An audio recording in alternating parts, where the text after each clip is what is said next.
Hey, Rich. Ty, what's up? I got a accounts payable issue. Oh shit. It's a pretty big one. 20 grand. We're not gonna solve this one over the phone. Meet me at the gate. I'm Rich Levene, and this is Meet Me at the Gate, where we're not just talking theory, we're tackling real world problems head on, driving solutions that supercharge productivity and team dynamics. Every episode is a journey towards improvement, empowering you, the manager, to lead with innovation and confidence. Join us to transform everyday roadblocks into highways for success. Okay, I got one for you. Yeah, what's up? How do auctions get in trouble? Sell cars. How do auctions get in financial trouble? Sell cars. Do they extend credit? Yes. Some do. I've never worked at one that does. The small independents will. I guess the reason I'm asking is because I help a lot of people. So I'm helping this guy. And there's a big buy here, pay here center that consistently pays 15 to 20 days after 30 days. So they're paying 45, net 45. Yeah. And they tell you it's net 30. So anyway, I'm on the phone with them today and I'm like, it just really blows me away because I think you and I have talked about it enough. Like the car business is supposed to be relational. Supposed to be. So they put this wall up. It really reminds me a lot of like COVID. Like, yeah, where do you have your jab card? Do you have your mask? And are you standing 6 feet away?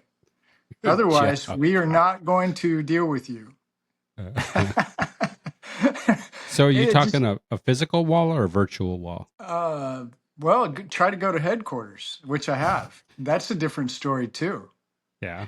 And I guess it just puts this feel, this vibe. We talk about vibes a lot, but there's just like, do I even want to do business with you? Because I really don't at this point. I mean, it's really not worth it for me to float you, big company, publicly traded, by the way, float you for 45 days on my little transport. Oh, shoot. On my little business. One. For all of you that gambled and bet less than 3 minutes, you win. Wow. For everybody, yeah.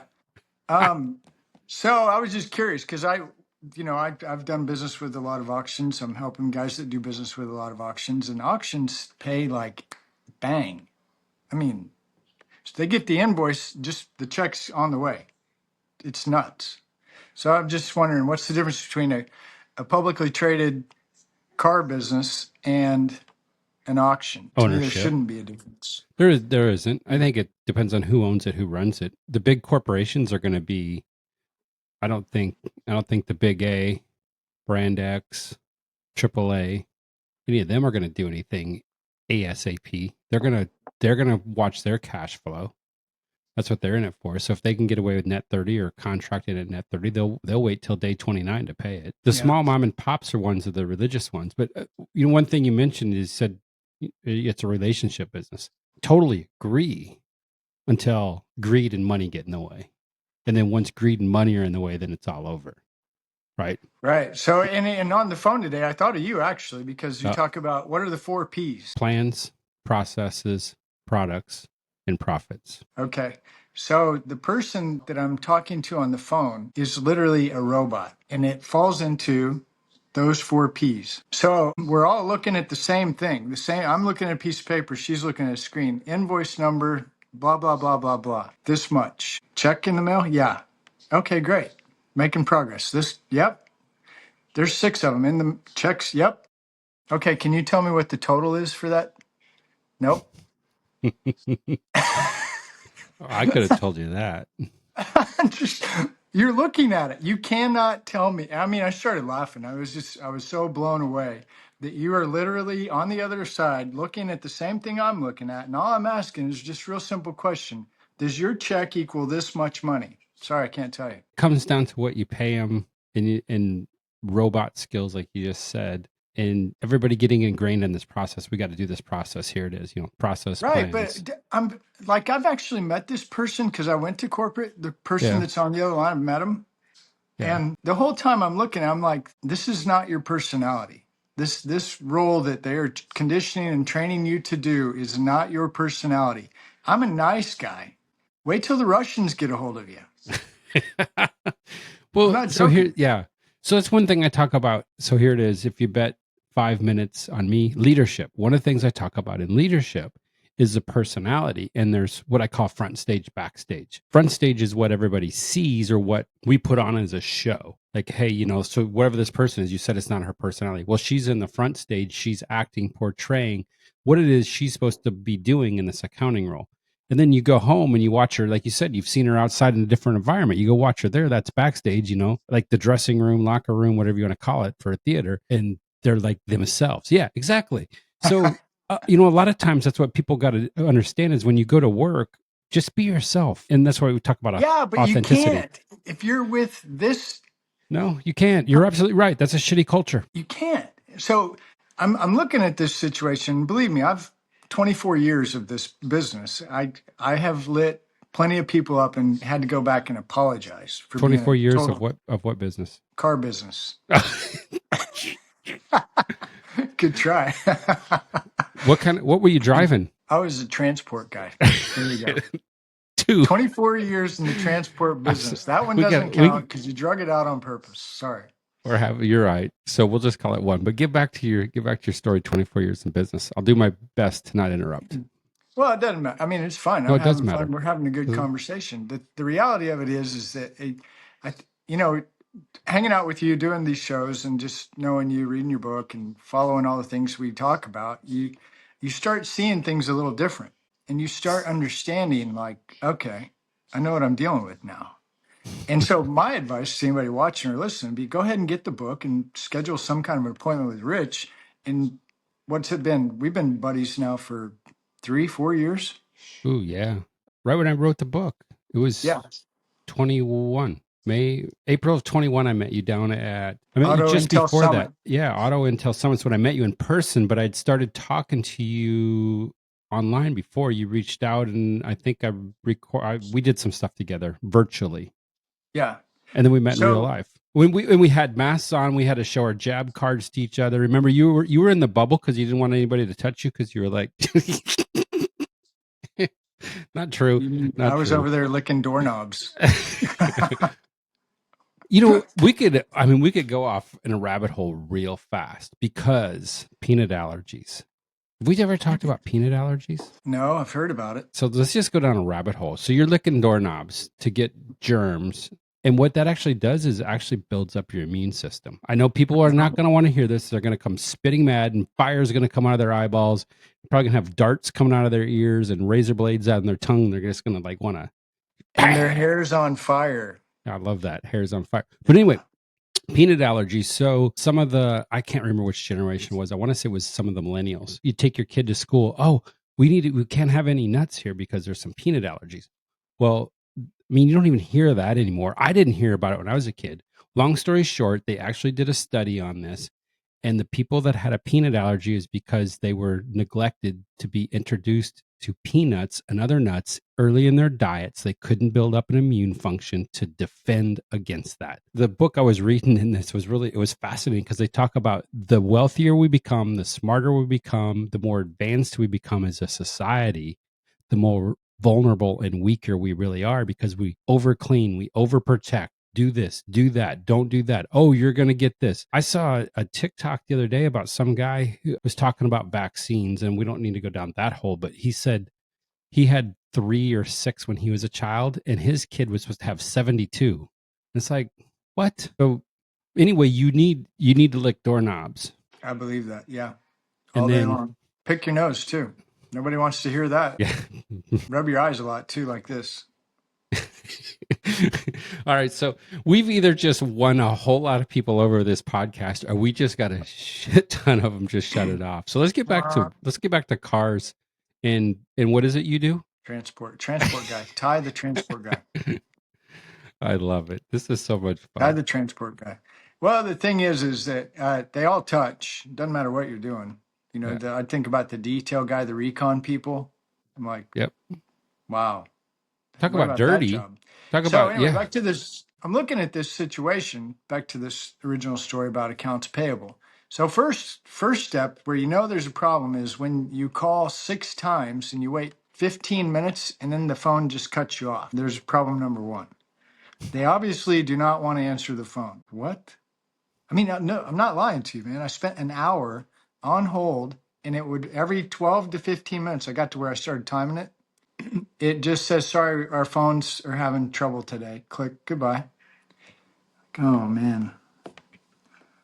This is a publicly traded company, okay? Wow. This is a real company that's on the stock exchange. And you Dang. can't get a person to answer the phone, and it's in the car business. And Ooh. I just think, okay, and I look at the female that I talked to, that I've met, that I've talked to 3 or 4 times now, not all this week, but before, same problem. And I think, how long is she going to last? So are Well, you really saving money by being a jerk and training these people to put profits, processes, plans, and what was the other one? Profits, processes, plans, and production products. production. Are you Yeah. going to spend the time and energy and financial investment to invest in this person who obviously is not really good at this role? And you can visibly see, I am not comfortable. This is making me very nervous. I just want to get paid. I was having a conversation this weekend. I might have been out at a downtown bar, rooftop. Beautiful evening, by the way. Just striking up a conversation with strangers like I always do. And this person said, yeah, it's survival of the fittest. Whichever person can live the longest as a robot is going to survive and get to the highest food chain or highest spot hierarchy in an organization. I'm like, you know what? That is almost too true to be not valid statement. It's like, yeah. So how long is this gal going to last before she realizes that she's just, yeah, she's going to become miserable, I would guess. Yeah. And so her boss tags along and you see that's number 2 female and you automatically know DEI hire. Did I just say that out loud? You just said that out loud. Well, Ford's no longer DEI. John Deere said they're stopped. Caterpillar. Who else? A bunch of them said they're stopping this stuff. They said it's a bunch of BS. Coors came out. They're dropping the whole deal. Coors is dropping. Yeah. Yep. Harley Davidson. Yeah. They dropped it. Can't we? Yeah. Why can't we be kind to each other? And if the person fits the job, you hire them. If they don't, you don't. Well, that's what I don't understand. If profits is so important to corporate, why? And I really hold my tongue here to not use a lot of ridiculous bad words, because if you can't tell, see my skin's turning a brighter red. It is turning red. I thought that was a filter on your camera, but it's not. No, I'm just like, what? If you guys want to make money, call Rich Levene and get scheduled to how to make money in your business. Do that. Wow. That's all I'm saying. Appreciate that. It'll work, because whatever you're currently doing is not working. Your vendors hate you. Your suppliers hate you. I got to guess, I've really got a gut feeling that your retail customers despise you. Yeah. I think they do a little different on that side of the house. No? Not when I tell you that it's a buy here, pay here. Wow. Dang. Guarantee you they don't. Dang. So you look at some of the other big buy here, pay here's across the United States and how they came to their demise. Yeah. US Auto, they ran out of the business, at the end of last year? Yeah, didn't Westlake buy all their paper? Or a lot of it? I don't know if they bought it or how they did it. I know they're servicing it because they were running it off. I'm not sure how all that went down. I didn't get into the logistics or the politics or the case legality of what happened there. I just know that was a freaking mess. And I knew a couple of people that worked there were good people. I also knew some people that went and worked there that may have contributed to the demise. Yeah. But hey, they know how to number people. You're a really good employee, Ty. So, but I can't have you be an MVP. You're not quite an all-star, so you're gonna be just a starter. So you're a 3. How'd that make you feel? I'm gonna probably go look for another job. Exactly. Bingo. And I'm probably gonna give you about, maybe if you're lucky on a good day, maybe give you 50% of I give a crap. If you want people to work harder for you or do better for you, you got to show them that you care, and not just about your money, about the 4 P's. You can't show them you care about the 4 P's. You got to show them you care about the people, how much you care about them. And if you create a sense of belonging in your organization, the employee is likely to contribute 64% more than if they don't feel like they belong. Right. So that's why I'm suggesting anybody watching this, I don't care what business you're in, if your profits and your plans and your processes and the last P products are more important than your people, you should call Rich Levene. Get a hold of him. He's all over LinkedIn. He's got his own YouTube channel. Why not? But you're the star of the YouTube channel. I could not do this YouTube channel without Ty, the transport guy. Well, we can have a good time for sure, and talk about a lot of things. But I do think people watch this, and I do think that there's a hunger, in my opinion. I could be completely wrong. I'm in the Midwest, kind of a sheltered life, but I think there's a desire within a lot of people to let's do business the right way. Let's stop playing all these games. I think about the red light auction. It's a great Let's idea, just do that. but let me throw this at you, because unfortunately, whatever I'm doing on LinkedIn is working. People are flocking to my posts. Now, here's what's not working about my posts on LinkedIn. It's all these people that are suffering from bad leadership are reaching out to me. I'm really trying to get to the bad leaders. Problem is too many people have an ego and they think that whatever they're doing is just right. And they, we got to do this. We got to have a good process. We got to, have a good plan. We got to have a great product. We got to make more profits. It's like, come on. No, you don't. If you take care of the people, you'll get all that. And then, for example, I've got a couple people that I mentor, and they both, two of them that I'm going to talk about, work in retail. Two different sides of retail. It's not automotive, but they keep calling me with the same issue over and over. Neither one of them know each other, but they're both working. Same problem. They're both working for bosses that only care about the KPIs or the process or the plans or the profits, and that's all they talk about. One of them is, how many credit cards did you open? If you don't open 5 credit cards today, I'm going to write you up. What? Who in the hell cares about opening a credit card? And the store is busy. And then one of the other one is if you don't scan out all the stuff, this person works at a store where they do the grocery store where they do the carry out stuff. And they have a process on how you have to go shop and then load the cart and load the bags and take it out. And they came up with a better way to do it, but they don't want to hear about it. It's like, oh my goodness, there you go. If somebody can do something better and faster, let them go do it. Because at the end of the day, what's that going to do for you? It's going to increase your profits. But nope, we're a big organization and we've got to follow the plan exactly. It's like, well, and that kind of, to me, spills over into your local community and autonomy. I can understand you're a big corporation nationwide. Maybe we should make sure that everybody does it the exact same way. Well, that way doesn't really work very good over here. We kind of got a different community here. They don't lock their cars when they come in the store. They leave their windows down. I mean, it's a much different community here than it might be maybe in Houston, where you deadbolt everything and make sure the windows are locked 6 times all the way up. And if you got anything, maybe put one of those, protector things over it. So, I mean, you look at that and I think, okay, well, let's go up the pipeline on that one. Does corporate really care that I live in a different community than you? It doesn't seem like it. They don't, but they should. I mean, that you're spot on with that one. They absolutely don't care where you live, and they don't take it into consideration. And then you bring it up to their attention, and then they get mad at you because you're giving them feedback. And I've talked about this one before, right? So now you're getting feedback. Hey, we should probably look at this a little different, because the Midwest is different than the Southeast, different than Texas, different than the Southwest, California, Northeast, whatever. And then they start, and if it doesn't fit into their agenda, then they get pissed off. And then you're bad. And then you don't give them any more feedback. And then they ask you for information. Hey, how can we do better? And then you don't say anything because the last time you said something, you got your hand slapped. So you're sitting there not doing anything. And then you get in trouble because you didn't say anything. And so now you're damned if you do and you're damned if you don't. And who wants to work in that damn culture? Because I don't. No. So my advice to that guy is get rid of all your debt. If you're not using it and not attached to it, sell it.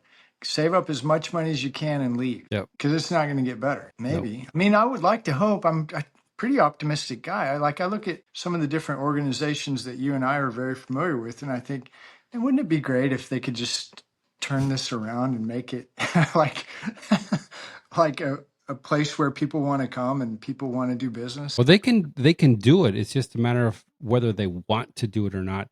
But a lot of them already think I'm going to rag on the private equity guys. Those guys already think that everything is going on. They think it's all hunky dory, and they don't think that, cutting down to the bare bone, making a perfect process, eliminating all the expenses so they can turn around this company and all of a sudden, go resell it, make a shit ton of money is going to work. Unfortunately, they keep winning at that game because they basically do it in a 3 to 5 year pattern. In 3 to 5 years, they rip and strip and then they resell and they get all their money. They're fat and they're happy.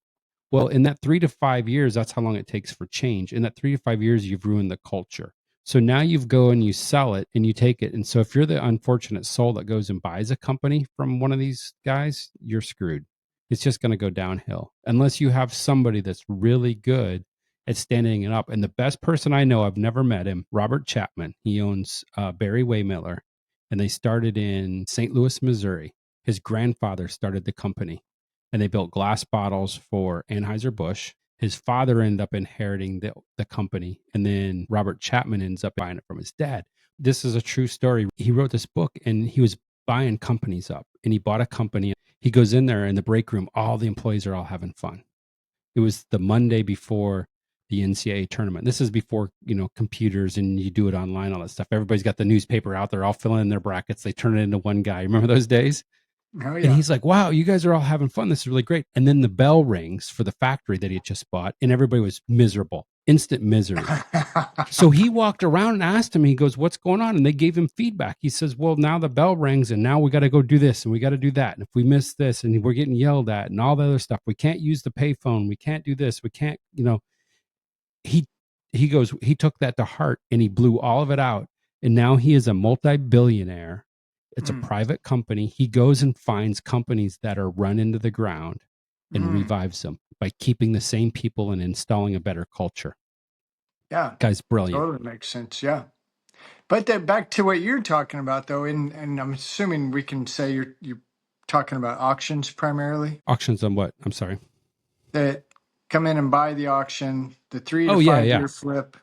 Well, So any of those private equity, it doesn't have to be an auction. It could be any organization. And the book by Bob Chapman, Robert Chapman, is actually called Everybody Matters. Great book. Go buy it. I'll get it. Okay. Yeah. So these private equity companies come in and buy, and they I call it rip and strip.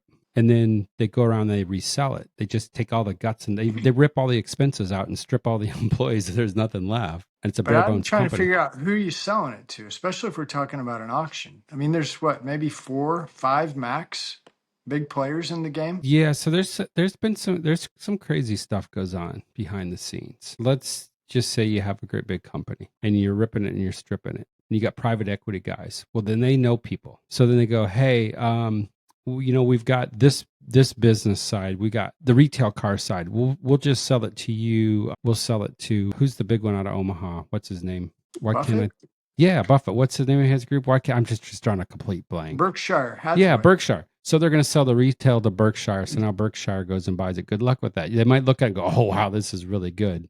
Shitty culture. And then let's say you got the wholesale side. So then you take the wholesale side and they say, oh, we'll just go say this, find a big company that's got a lot of cash flow. Maybe CarMax buys them. Somebody big with cash like that. Maybe AutoNation buys it and adds them to their portfolio of auctions. Okay. And then let's say you got financing, because we know there's a lot of these guys have financing. Well, then you go find a bank or somebody that does it, or maybe they become independent and they join forces with another one.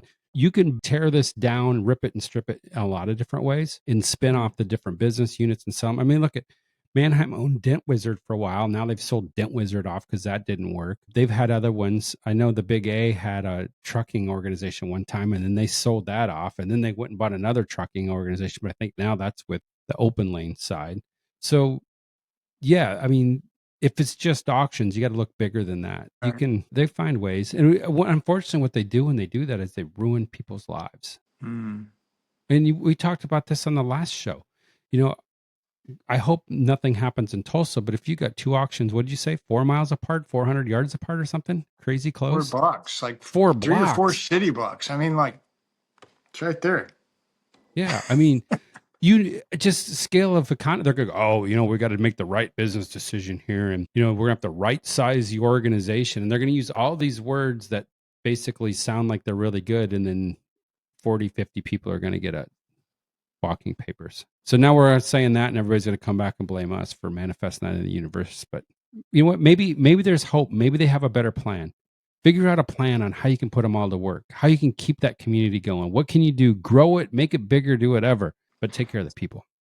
Yeah, I'm still following that, by the way. Hey, and you remember last week I told you we were going to do a little exercise? I love doing these things because I try building them like, what can we do? And I've got several team building events and different things we can do. So this time, you did your one. Yeah. so I How'd did the that one go? where I put them in through. Dude, it blew my mind away. They got into it. They were having fun. They were role playing. People were laughing.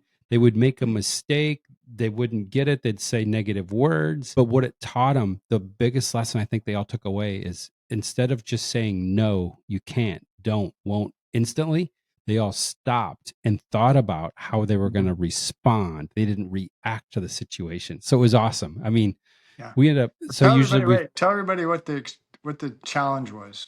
we had groups of 3. 2 people were auction employees. The other person was a customer, and you had to tell them they could not do something without using a negative word, including a contraction that use the word not in it. Like, So I'm a don't, transport guy, and I want to come on the lot, and I want to get that car. And I'll tell you what I really want to do. I want to come in there. It turns out it's an in-op. I've been messing with it, and I'm really not happy about it. And I really want somebody to take care of this quick because I got to go. I've decided to take my own initiative, and I'm going to drive my truck, semi trailer, 80-foot long, in there, and I'm going to somehow get it on my trailer, and I'm leaving because I'm had you're enough. not going to try to fix it? I thought you'd want to try to fix it and drive it out. I've already tried. And But you want to drive your truck back there because your toolbox is on there and you can get everything closed. Yeah, I get it. No, because I'm just going to get a rope in another car, and I'm going to drag it or push it. I don't care what I got to do. I'm going to get that thing on my trailer. I think And you they should. let me do it at the other auction down the street.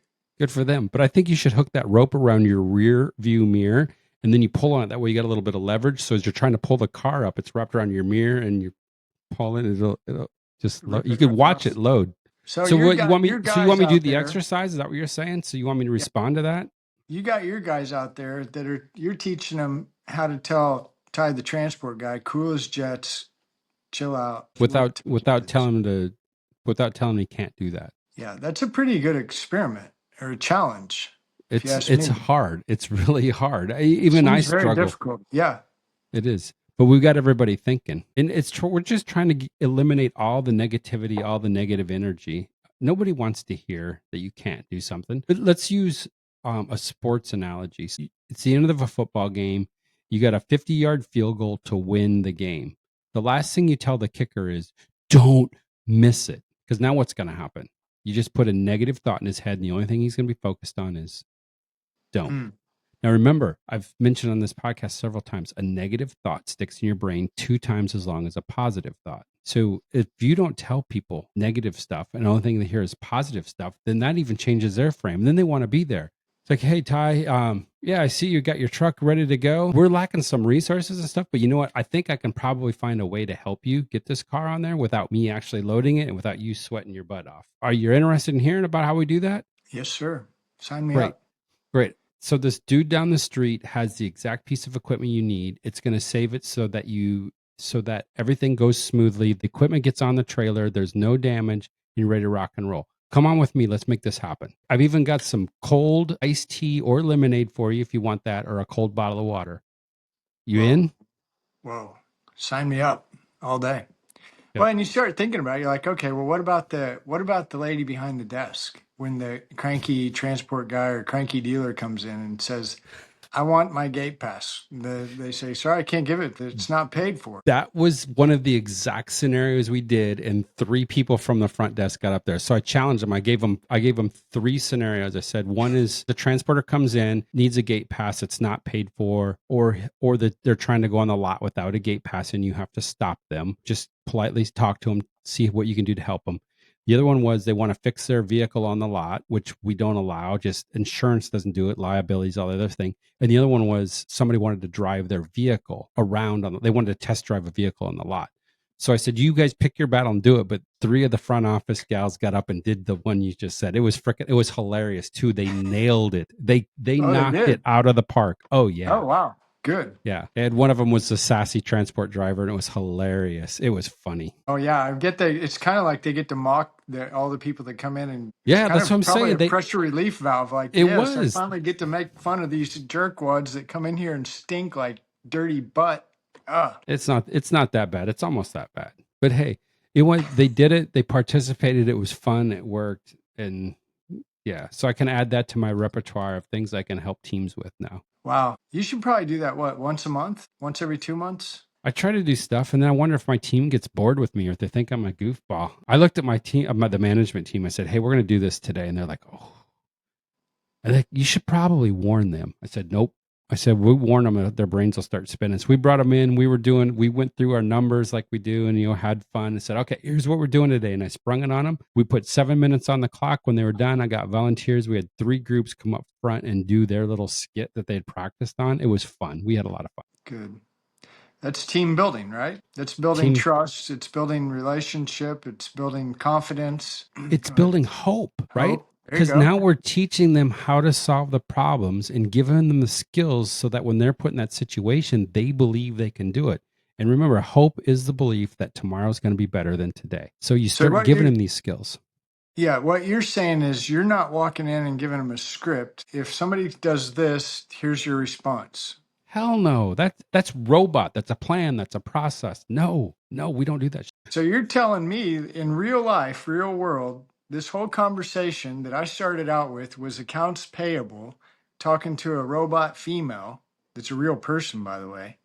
All that conversation comes back to around and you're telling me you're literally doing what you wrote in your book and real life, what you're talking about? Yes. Okay, so why people need to call you? That's all there is to it. 712-358-1282. Hit me up on LinkedIn. Yeah. No, I'm happy. I want to help people. I want people to do better. But yeah, that's right. You've brought this full circle. That lady was a robot. She was going off a script. If this happens, do this. If that happens, do that. It's both. Nobody wants to hear that. Yeah, no doubt. And you know what? And when you make a mistake, say, you know what? I screwed up. I don't know. I made a mistake. Or if you don't know what the answer is, hey, I'm really sorry. I don't know this. This is a new problem to me. Can you give me a second while I try to figure out what the best solution for you is? Yeah. So just anybody watching and anybody curious, I've actually been where Rich is, and I've actually spent, what was that, like a week down there. You were down here for a week? I was down there for a week, and I've talked to the people that Rich is talking about. I've gone out in the lot and helped move cars around with these people, and it's amazing to watch them. I've been at the check-in, check-out gate. I've watched them, and I can't wait to come back and see. I mean, it was pretty slick back then. That's been 6 months now ish. Yeah, 6 months already. Yep. I bet it's improved a ton on top of what was already impressive. We're making progress. So that is pillar number 2 of our 3 pillars is continuous improvement. So we're just trying to become better today than we were yesterday. Yeah, and a lot of it's to me, and if anybody really wants to be, it doesn't matter which motivational person you talk to or coach you talk to, you're gonna somewhere along the line you're gonna hear about discipline, the mother of all skills, practice, condition. Keep doing it. Yep. It sounds like since you've been there, you're not backing down or backing off. You got no, we're going, baby. No. And the difference is, and it's ironic, and everybody's going to come back and say, well, you got a process, you got a plan. Yeah, I do. But it's different. It's wrapped around behaviors. It's not wrapped around how to park a car, or how to do a gate pass, or how to solve a accounting payable problem. Ours is around behaviors. How do you make somebody feel like they're important and respected, and give that to them so when at the end of the day they want to come back and do business with you again the next time? That's what it's all about. Like I said, I've seen it firsthand. I know. So if you're watching this and you don't believe anything that we're talking about here, go check it out. Houston, it's real. I've seen it. No joke. And it's really not that hard to find Rich. So and the book. You're doing it wrong. You're doing it wrong. We can get that to you. Heck yeah. And so the next part, so wrap it up. Here's where it goes. Is it fair? Can you tell us, I don't know if you can or not, but can you tell us, have you met all of your marks on profits and for your organization? I mean, are things going in the right direction? Yes, things are definitely going in the right direction. So things are definitely going in the right direction, but you're not doing the traditional, or well, I shouldn't even say traditional, the most recent last 5 years, jamming stuff down people's throat and riding them like a $2 pony at the carnival. I think about this every day. We have problems. We have things that go wrong. It's like we need more cars. We need to do this. We need to do that. And I keep wrapping myself around the head. All right, how are we going to get people motivated? How are we going to get people inspired? How are we going to get more of this done without going into them and saying, look, your plan sucks. Your numbers stink. Your profits are behind. Whatever it is, you know. I mean, we have budgets. We got to hit. And it was kind of a pie in the sky number because for us, it's a new organization. And of course, we bought an old one and who knows, it's a different game. But we got a lot of work to do. We're going the right direction. Here's what I can promise you we're doing right now. We are doing more with less people. And here's where we might hit some of those big, whatever, those equity companies. Okay. A lot of them come in and say, you got to get rid of employees. Guess what? I did get rid of employees. I got rid of a lot of employees. Okay. But it was their choice, not mine. I said, here's what we're doing. Here's the values we're putting in, and here's what we got. And when you start holding people accountable to those behaviors, this is acceptable behavior, that's not acceptable behavior. One of two things happens. Either they fall in line or they quit. They bail. Well, the example that I remember that you told me about, we've talked about it a couple of times, and it's like, seems so simple, but so we all agree we're going to start at 9:00. Yes. Yep. Pretty simple, pretty basic, right? Yep. I mean, you think, oh, wait, we all agree we're going to start at 9:00. Now, you didn't fire anybody, but apparently there were some people that really didn't like the idea of starting at 9, and they decided to leave. Most of them found different jobs. Right. And that's the wheat and the chaff idea. There's a separation, right? Yep. That's what you're saying? Absolutely. And it worked. Yep. And the people that are there, that are like, I'm down with 9, let's go. Yeah. And I wouldn't say it worked. Okay. Here's what I'm going to say. It's working. And this is the same as anything else you do when it comes to discipline. I've got to remain just as disciplined, like you said earlier. I'm not backing down from this. I'm going to continue to do this every single day. I'm going to go to my grave on it. I'm going to die on it. This is a sword I'm going to die on, right? Nice. But if I stop pushing, building the culture, working on our second pillar, always becoming better the next day, and then the third one, growing the auction, then I've lost my discipline. We're going to fall back, and then it is going to become that crappy culture. A crappy culture can be found as soon as somebody doesn't care about the people. That's the first thing I look for. Do they care about me as an employee? And watch for actions. Don't just don't listen to them talk. Oh, they told me in the all employee meeting that I'm the greatest in the world. Okay, but are they showing you you're the greatest in the world? Give me your employee handbook. Let me read it, and I'll tell you if you're putting it into writing, you're probably going to put it into action. So a company can get a hold of you, and you can go through and you can step by step with them. Heck Is that what you're telling me? Heck yeah, we can. Okay. So corporate needs to be reaching out to you, especially if you're corporate and you're all about plans, products, processes, profits. Yep. The money. I got it. Show me the money. Yep. All right. That's great. Get a hold of Rich Levene. 712-358-1282. Thank you for joining me on this episode of Meet Me at the Gate. I hope the conversation has helped to fuel your drive and equip you with insights to steer your team towards success. Remember, the road to success is always under construction. And until next time, keep your engines revving and your gas tanks full.